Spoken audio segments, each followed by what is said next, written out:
Buen día. El equipo 4 presenta el tema de enfermedades ortopédicas, consolidación ósea, marcha y seguimiento de lesiones y fracturas.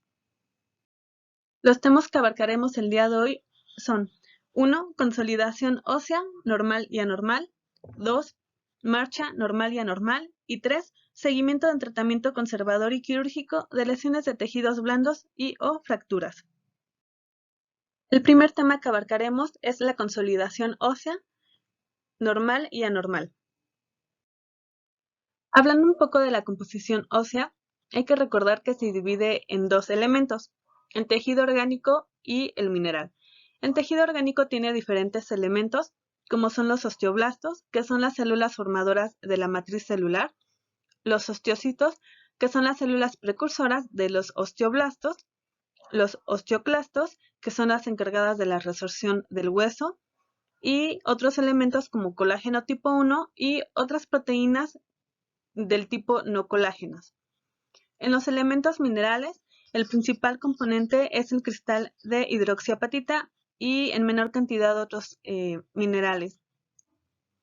Este es un corte de un hueso largo en el cual vemos diferentes elementos de este.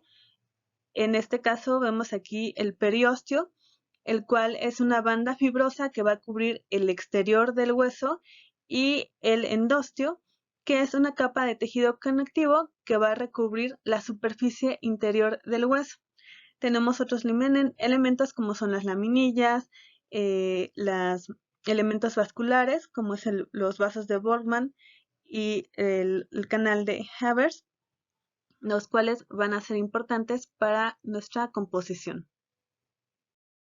Cuando hay una fractura, el cuerpo lleva a cabo un proceso de formación y reabsorción con el objetivo de crear un callo interno y uno externo a través de un proceso de cicatrización en el que participan principalmente células del periósteo y vasos sanguíneos, y así crear hueso, que es primero reticular, inmaduro, que está presente en la vida postnatal, para después formar un hueso laminar, que es el que conocemos como un hueso ya maduro o de adulto. Esta reparación puede tener dos vías, una consolidación normal o una anormal. Para que haya una consolidación ósea, influyen diferentes factores. Unos van a hacer que ésta sea exitosa, como son la presencia de adecuados niveles de hormonas del crecimiento, insulina, calcitonina, hormonas tiroideas, niveles adecuados de vitamina A y D, factores de crecimiento como son la interleucina 1 y 6, y otros factores externos físicos como son el uso de oxígeno hiperbárico. Dentro de los factores que nos van a dificultar la consolidación, principalmente tenemos alteraciones endocrinas como diabetes, déficit de hormona del crecimiento y tratamientos con corticosteroides, malnutrición o desnutrición, que haya una hipoxia local, haya un proceso de infección, de enervación o inclusive una edad avanzada del paciente. Dentro de la consolidación se distinguen diferentes fases. En general se divide en 4, en la cual la primera es la inicial o la de latencia, que se caracteriza por tener una hemorragia e inflamación. La de organización, en la que se forma el callo blando, hay proliferación de tejido de granulación y células fibroblásticas que dan origen a matriz extracelular. 3. Callo óseo secundario, que es el callo duro, en la cual hay formación de hueso y cartílago nuevo, originando unión ósea. Y por último, una fase de remodelación del callo y reconstrucción de la estructura ósea normal. Hay una quinta fase, la cual se llama solidificación, pero esta solamente se va a dar en procedimientos quirúrgicos. Una ilustración que tenemos de estas fases, primero es en la que se forma el hematoma, después va a haber una formación del callo blando o cartilaginoso, formación del callo óseo duro y por último una remodelación. Vamos a hablar más profundamente acerca de estas fases. En la fase inicial, al producirse la lesión, esta va a desgarrar los vasos sanguíneos alrededor de la fractura, y se va a formar un hematoma cerca de esta. Se va a formar hemorragia alrededor de la fractura y una equimosis interna.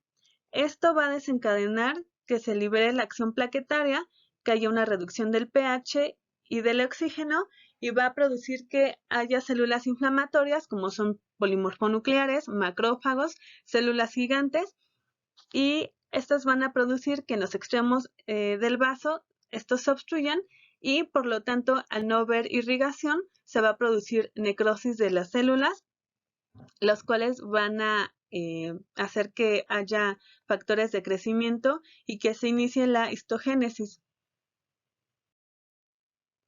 En la fase de organización, aquí va a participar la capa interna y externa del periósteo, el endostio y las células de la médula.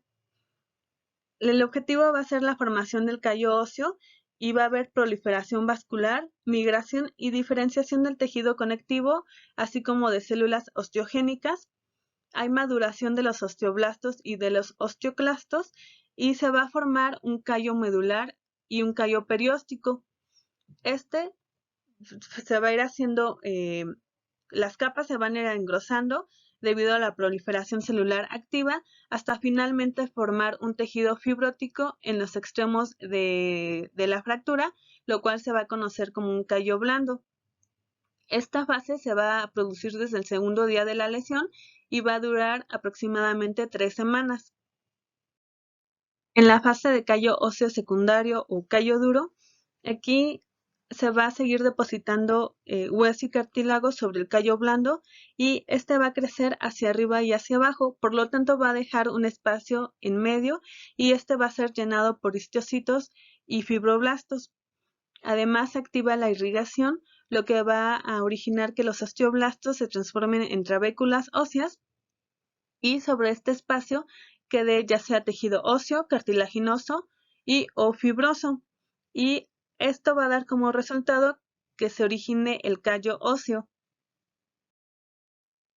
Por último, en la fase de remodelación, el cartílago del callo poco a poco va a ser sustituido porque las trabéculas que no son necesarias van a ser, por los osteoclastos, se van a tener un proceso de resorción y de esta forma va a terminar el remodelamiento del hueso hasta tener un hueso nuevo y con las características normales antes de la fractura.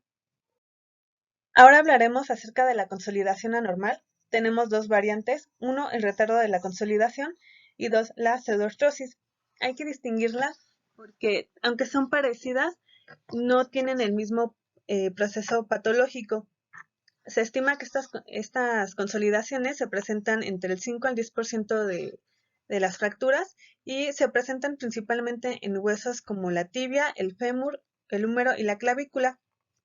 En el caso de la pseudoartrosis, el principal hueso afectado o en el que más se presenta es en la tibia hasta en el 53% de los casos. El retardo de la consolidación. Aquí tenemos que la osteogénesis es normal en cada fase que se va presentando. Sin embargo, el problema ocurre en la velocidad, ya que esta es más lenta de lo normal. Sin embargo, cada fase se lleva de forma adecuada en cada una. Por lo tanto, si no hay factores que intervengan, el resultado final es bueno y se va a sospechar de este retardo de la consolidación cuando se lleva alrededor de 4 meses. Tenemos diferentes causas, como son una inmovilización inadecuada, por ejemplo con yesos cortos o que queden muy sueltos, o que sea una inmovilización interrumpida, por ejemplo cuando se hacen cambios repetitivos de los yesos. Cuando hay infección en el sitio de la fractura, haya una irrigación insuficiente. Por ejemplo, esto se presenta más común cuando hay fracturas en el tercio inferior de la tibia o del cúbito, cuando hay tracción continua y prolongada y cuando se requirió de una cirugía y colocación de placas o tornillos. Dentro de las manifestaciones tenemos que hay dolor, ya sea al apoyar el segmento óseo o inclusive con el movimiento. La movilidad es anormal y además se acompaña de dolor y en la radiografía se observa que hay descalcificación de los extremos óseos hay sombras de calcificación en las partes blandas y el canal medular no está cerrado. Para el tratamiento, lo primero que hay que hacer es corregir la causa. Por ejemplo, hay que tratar los procesos infecciosos o mejorar el estado nutricional del paciente e inclusive retirar los cuerpos extraños como son los tornillos y las placas. Hay que realizar una actividad funcional, estimular hasta donde sea posible la actividad y lo más importante es inmovilizar. Esto va a ser lo fundamental hasta que el proceso de cicatrización termine. En el caso de la pseudoartrosis, aquí el problema es que hay una falta de consolidación definitiva de la fractura. La cicatriz fibrosa que se forma es adecuada, sin embargo, cuando se estuvo formando no hubo una integración osteoblástica adecuada y por lo tanto no tiene una solidez adecuada. Esto va a causar que el hueso no cumpla con su función específica, ni tampoco la consolidación va a cumplir con estas funciones. Y el problema es que esto es irreversible y definitivo, y se va a sospechar cuando ya pasaron 9 meses desde la lesión y se tenga 3 meses sin que haya progresión de la lesión. Dentro de sus causas tenemos una falta de inmovilización o que ésta sea interrumpida, que haya separación excesiva de fragmentos óseos, una insuficiente vascularización y una fractura de un hueso que ya tiene el antecedente que es patológico. Dentro de las manifestaciones tenemos, a diferencia del retardo de la consolidación, aquí no hay dolor o si se presenta es muy leve, la movilidad es anormal, pero también a diferencia de del retraso de la consolidación, aquí no hay dolor. Y algo característico es que hay una falta de estabilidad o una inseguridad en la posición de apoyo del hueso afectado. El tratamiento solamente es quirúrgico, no hay otra opción, y lo que se busca en la cirugía es la resección de la cicatriz fibrosa, reavivar los extremos óseos y abrir el canal medular e inclusive si es necesario hay que colocar injertos. Otro pilar del tratamiento es la rehabilitación, ya que con esto se busca minimizar las consecuencias, las cuales son trastornos neurológicos periféricos, rigidez de la extremidad o del hueso afectado, flebitis, edema, amiatrofia e inclusive adherencias.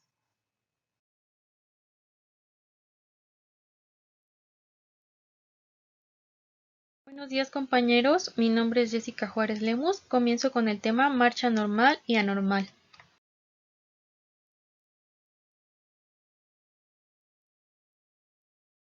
La marcha se va a definir como la forma de caminar o el estilo, la manera de andar del ser humano. Esta se produce como resultado de la acción coordinada de diversos sistemas musculares. El hombre, por su condición de bipedestación, utiliza principalmente los músculos de la cintura pélvica, los miembros inferiores y en menor medida la cintura escapular, el tronco y los miembros superiores. Y todos estos movimientos dados por los músculos van a llevar a la perfección del movimiento.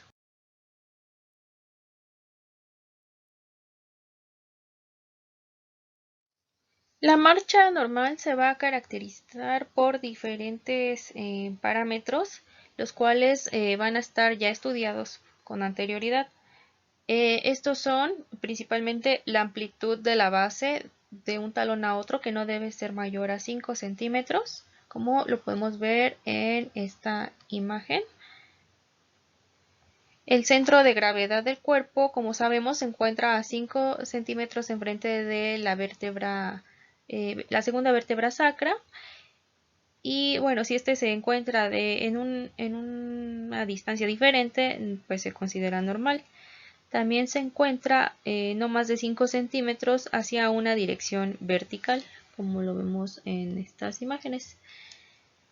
Tenemos también que la oscilación o giro de la cadera de un lado a otro durante la marcha no debe exceder los 40 grados. Cada paso tiene una distancia aproximada en una persona adulta de 38 centímetros y los números de pasos que da una persona adulta En promedio van de 90 a 120 pasos por minuto.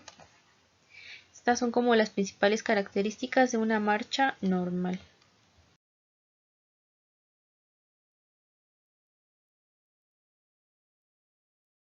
Ahora seguimos con los componentes de la marcha, los cuales son la flexión de la cadera, la flexión de la rodilla, una interacción de rodilla y tobillo, la rotación de la pelvis alrededor de un eje vertical y la basculación lateral de la pelvis. Tenemos aquí también los mecanismos de la marcha, que son el despegue, el avance y el apoyo, que en un momento se los voy a mencionar. También tenemos dos fases, una estática o cuando el miembro está estático, que corresponde a un 60% del porcentaje de la marcha. Y bueno, aquí se describe que una pierna sufre la carga y está en contacto con el suelo, como lo podemos ver acá. Y tenemos también la fase dinámica o de balanceo con un 40% en el cual nuestra extremidad avanza la otra pierna para el paso siguiente. Y también aquí los brazos se desplazan adelante y atrás, opuestos a los movimientos de las piernas. Aquí tenemos que la reacción postural va a depender de varias cosas. La integración de estilos aferentes, visuales, vestibulares, depende de la propiocepción, puede ser voluntaria y también el cuerpo hace ajustes inconscientes para la modificación de esta.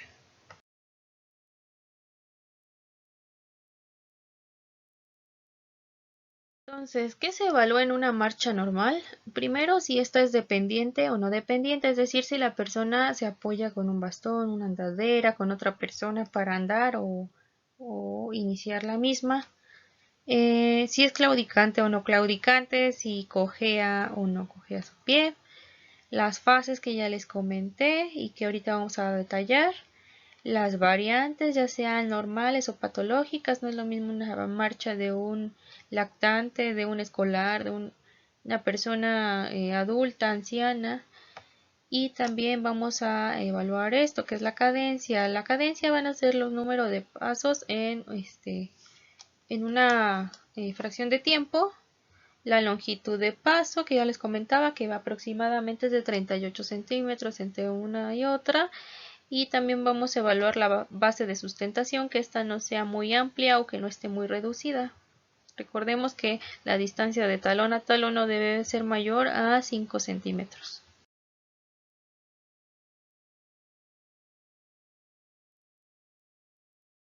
El mecanismo de la marcha normal se divide en tres. La fase de despegue, aquí el movimiento va a iniciar, el miembro pélvico se va a elevar y se va a lanzar hacia adelante, impulsado por el músculo sóleo y los gemelos, como vemos aquí. La musculatura de la cintura pélvica y el cuádriceps y del miembro pélvico estático van a mantener estática esta pelvis, evitando la basculación, con la rodilla bloqueada en extensión, como lo vemos acá. El avance, el miembro dinámico se va a elevar, va a hacer este movimiento y se va a desplazar hacia adelante. Se realiza la anteversión del iliopsoas, flexión de la rodilla y extensión del pie, mientras que los glúteos se mantienen de forma fija a la pelvis, evitando que caiga del lado del miembro dinámico. El pie se va a extender en flexión dorsal progresivamente, evitando que la punta se arrastre. Y el apoyo en el suelo se alcanza por el talón con la rodilla ligeramente flexionada. La extremidad es impulsada por el suelo y los gemelos, que flexionan el pie desenrollándose de atrás hacia adelante sobre su parte interna en el sentido talón punta, hasta que el pie apoya únicamente en el dedo gordo. Inmediatamente el pie abandona el suelo para oscilar hacia adelante, transformándose en la extremidad dinámica. Ahora sigue la contraria.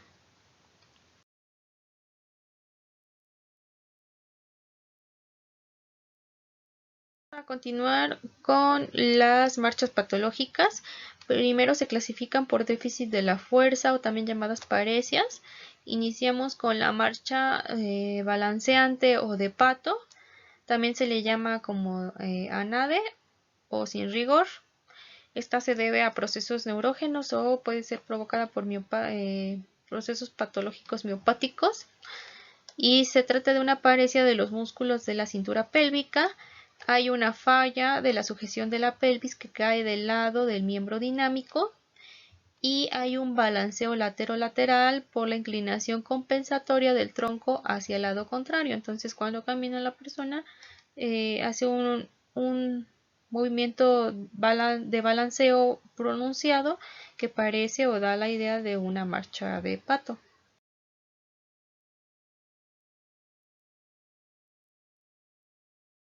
Continuamos con la marcha de estepaje o marcha equina. Aquí hay una lesión de los miembros periféricos afectando los músculos distales, principalmente los inervados por el ciático, el popícleo externo, o sea el tibial posterior. Puede deberse a una déficit de vitamina B1 o alcoholismo. Aquí la pierna se va a flexionar y se va a elevar para evitar que esa punta arrastre o tropiece en el suelo, ya que aquí no hay fuerza en donde se hace flexión del tobillo.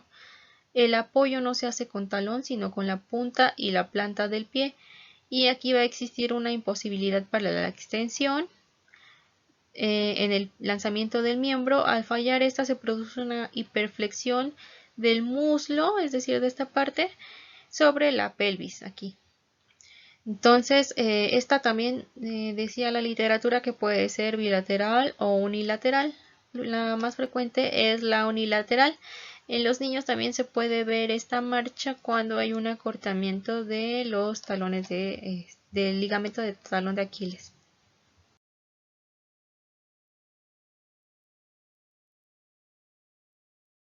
La marcha hemipléjica o de segador. Aquí esta se debe principalmente a problemas del sistema nervioso central. Puede deberse a consecuencia de una alteración del funcionamiento del cerebro, cerebelo, los núcleos basales o las vías medulares largas descendentes. Este tipo de marcha se caracteriza por el miembro pélvico que avanza con el muslo en abducción, o sea, se separa y se hace un movimiento de guadaña o de giro con el pie en actitud equinovara. El brazo pierde su balanceo normal y se mantiene en semiflexión y pronación delante del tronco. Entonces van haciendo su pierna hacia los laterales en forma circular.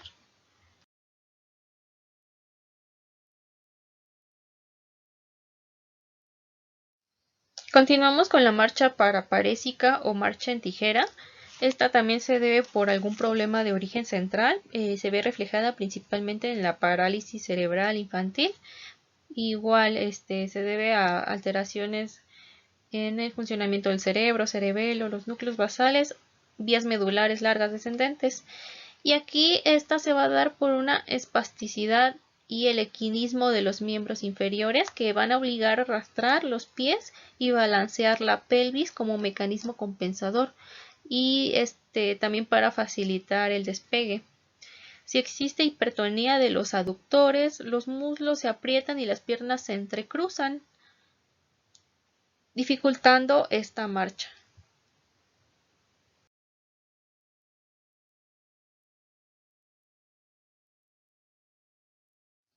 Seguimos con la marcha atáxica.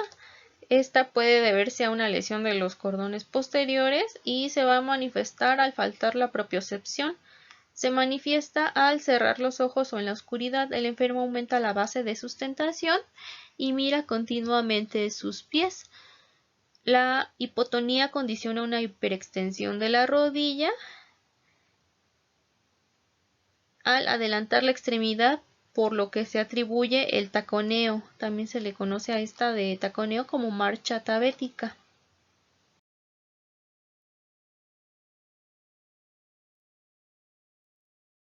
Luego continuamos con la marcha parkinsoniana o festinante. Esta se da principalmente en la patología de Parkinson. Se trata de una bradicinesia. Aquí hay pasos cortos y lentos. Hay un mal despegamiento del suelo. La persona camina manteniendo una flexión de las caderas, las rodillas y los codos, como en esta imagen. Hay una inclinación del tronco hacia adelante y ausencia de oscilaciones en los brazos, se mantienen estáticos.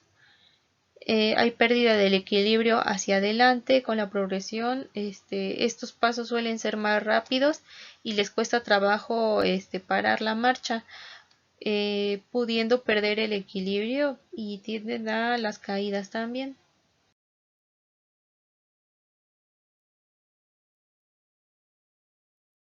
La marcha cerebelosa, esta se debe a una lesión principalmente del cerebelo o del vérmix.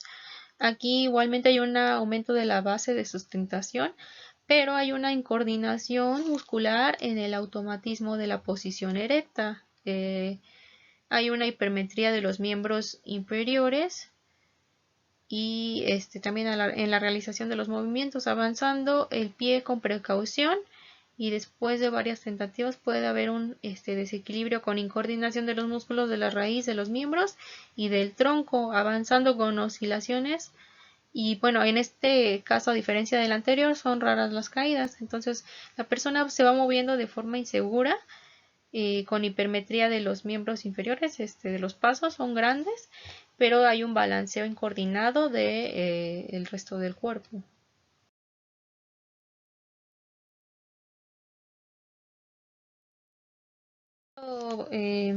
Alteración de déficit de la coordinación muscular sin déficit de la fuerza es la marcha vestibular, o también conocida marcha en estrella o en brújula. Esta se puede deber a una alteración en el laberinto. Aquí hay una desviación lateral en el sentido de una pulsión vectorial hacia el lado del vestíbulo anulado o afectado. La lesión bilateral hace imposible la marcha. Entonces la persona tiene movimientos en forma de estrella en el plano horizontal, entonces por eso se le denomina así.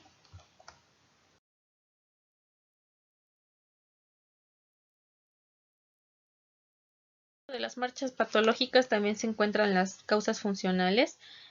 Algunas son las siguientes que les voy a mencionar. Primero está la marcha antiálgica. Esta se puede deber a una lesión del miembro inferior en cualquier nivel. Y aquí, cuando la marcha provoca dolor en el miembro inferior, el apoyo sobre el mismo disminuye en el afectado y se proyecta rápida y vigorosamente en el miembro sano. Entonces todo el peso, todo ese equilibrio cae sobre el miembro sano y aumenta su tiempo de apoyo. Entonces es frecuente ver que este tipo de personas primero inician con su padecimiento del miembro afectado, pero posteriormente, con el paso del tiempo, el miembro de sostén es el que sufre también lesiones.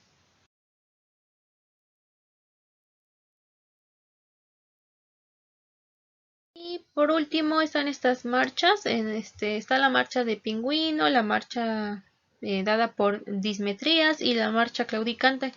La de pingüino puede deberse a debilidad y alteración de la marcha, hipertiroidismo, polimialgia reumática, poliomiositis, osteomalacia, neuropatía, uso prolongado de diuréticos y corticoides.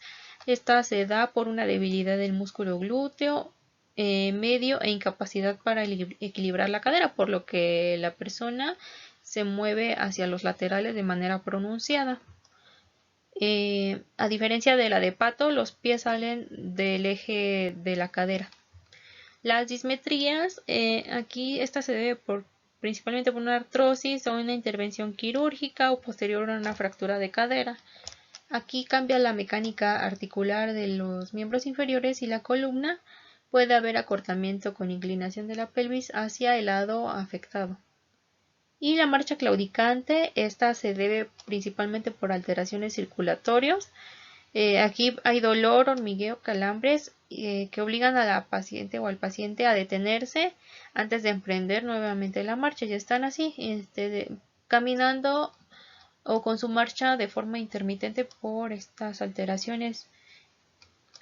Y bueno, aquí les dejo un link de un video de YouTube donde podemos ver de manera más gráfica los diferentes tipos de marcha que existen de manera patológica.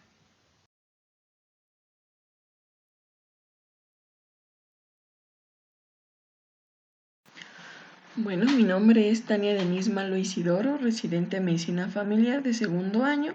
Soy integrante del equipo 4 y vamos a continuar con el seguimiento del tratamiento conservador y quirúrgico de lesiones de tejidos blandos y o fracturas.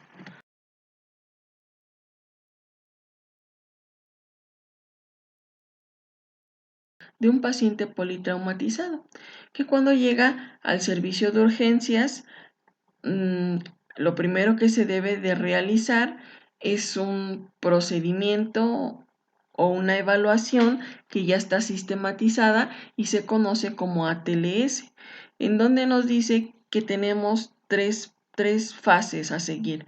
La primera sería una revisión primaria, una resucitación y por último una revisión secundaria, que es en la revisión secundaria cuando ya se estabilizó al paciente, donde vamos a revisar 4 aspectos, que sería reevaluación frecuente del ABC, una anamnesis completa, que sería la evaluación integral de nuestro paciente, una evaluación con exámenes de gabinete de acuerdo a la valoración inicial y, por último, se toma la decisión acorde al tipo.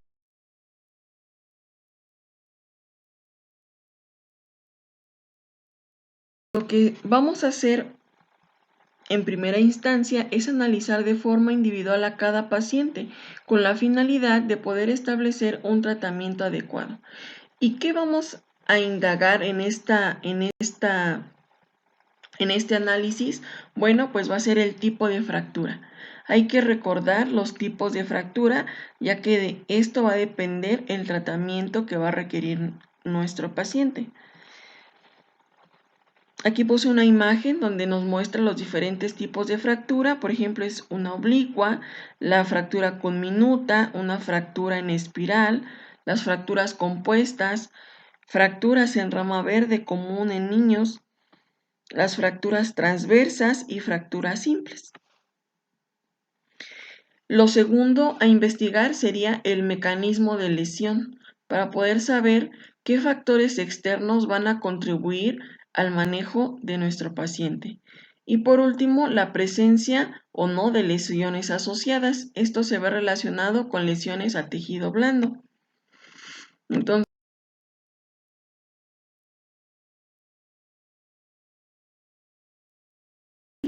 y es la que nos clasifica cuando existe lesión de tejido blando. Lo divide en 3 tipos. Tipo 1, tipo 2, tipo 3, y el tipo 3 se va a dividir en A, B y C. Entonces, ¿cuándo va a ser un tipo 1? Cuando el tamaño sea menor de 1 centímetro, se va a considerar como una contaminación limpia, el daño de tejido blando es mínimo y el daño óseo que está provocado es simple. Va a ser tipo 2 cuando se encuentre en un tamaño de entre 1 y 10 centímetros, la contaminación es moderada, el daño a tejido blando es moderado con daño muscular y el daño óseo puede encontrarse fragmentación moderada. En el grado 3 es cuando ya se encuentran mayor a 10 centímetros, pero ahora, ¿qué va a determinar que sea tipo A, tipo B o tipo C? Bueno, pues la contaminación en las 3 es severa y la diferencia va a ser el daño óseo. En el tipo A va a ser una fragmentación moderada, en el tipo B una fragmentación severa y en el tipo C se encuentra cuando hay una lesión vascular.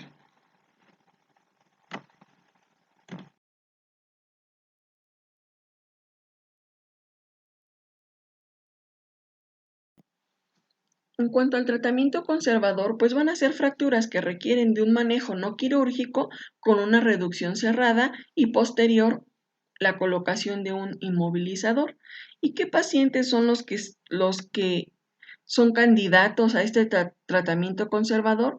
Pues bueno, cuando se encuentran fracturas cerradas no desplazadas, cuando hay una fractura cerrada mínimamente desplazada o cuando la fractura cerrada tiene una angulación menor de 30 grados.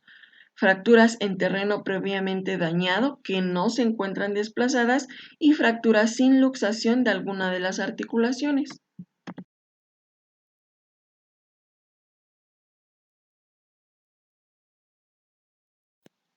Existen algunos aspectos a considerar antes de decidir si el tratamiento que requiere el paciente va a ser quirúrgico o conservador, y se va a preferir que sea conservador en pacientes con sedentarismo, debido a que tienen una pérdida de la masa ósea a las personas de la tercera edad, o bien cuando existen comorbilidades que van a contraindicar los procedimientos anestésicos. Los pacientes con fractura que reciben tratamiento conservador siempre deben de llevar un seguimiento en la consulta externa con el fin de detectar alguna complicación para poder realizar un envío adecuado.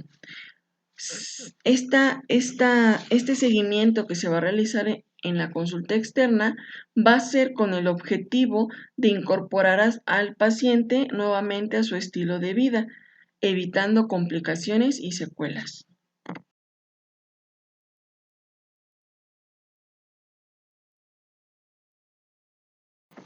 Bueno, ¿y cuándo se va a realizar un tratamiento quirúrgico?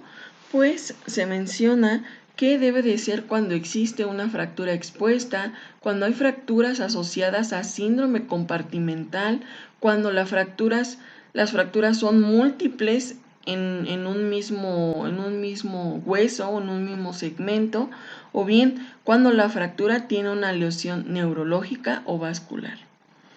¿Y qué recomendaciones nos da la guía de práctica clínica? Pues nos dice que si la fractura es abierta, se debe efectuar el debridamiento inicial y la estabilización temporal o definitiva de la fractura. Esto se debe de hacer en un quirófano en las primeras 6 horas posteriores al traumatismo para poder evitar las infecciones. Y pues la relación que existe entre el tiempo de exposición de los tejidos lesionados va a aumentar el riesgo de una complicación infecciosa.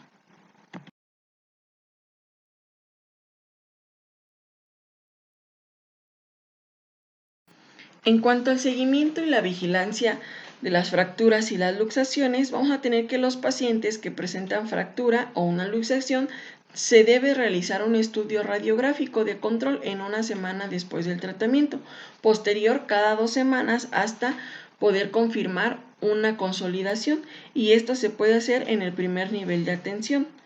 Segundo, en los casos de luxación simple y compleja se va a recomendar realizar un seguimiento radiográfico en la primera y segunda semana después de la lesión. Tercero, hay que iniciar una rehabilitación a la segunda semana en caso de las luxaciones simples y a la tercera semana en caso de una luxación compleja, ya que está demostrado que mientras más rápido comencemos a movilizar una extremidad, se van a delimitar las secuelas o la pseudoartrosis. En un cuarto lugar tenemos que es importante informarle a nuestro paciente acerca de la importancia de llevar a cabo su terapia de rehabilitación acorde ya sea a lo indicado por nosotros o por el ortopedista. Y por último, pues los pacientes con fractura o luxación que persistan con síntomas después de 6 semanas de terapia deben ser enviados nuevamente con el ortopedista para poder descartar presencia de pseudoartrosis, un retardo en la consolidación, lesiones tendinosas o lesiones nerviosas asociadas.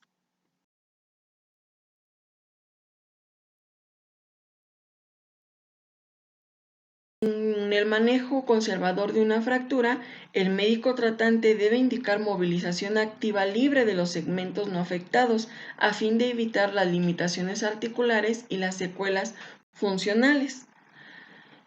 Hay que realizar una evaluación individual de cada paciente, acorde a la región afectada y a los segmentos involucrados, a los arcos de movilidad articular, si hay presencia de dolor, realizar un examen manual muscular y verificar la sensibilidad para poder descartar la presencia de complicaciones. Y por último, se deberá evaluar la existencia de lesión de un nervio periférico mediante los arcos de movilidad, la sensibilidad, examen de reflejos y un examen manual muscular. Todo esto lo podemos realizar en nuestro consultorio en el primer nivel de atención. Y por último, mencionar que el pronóstico está relacionado con la oportunidad en el diagnóstico e inicio del tratamiento. Bueno, eso sería todo. Encontramos aquí la bibliografía consultada. Gracias.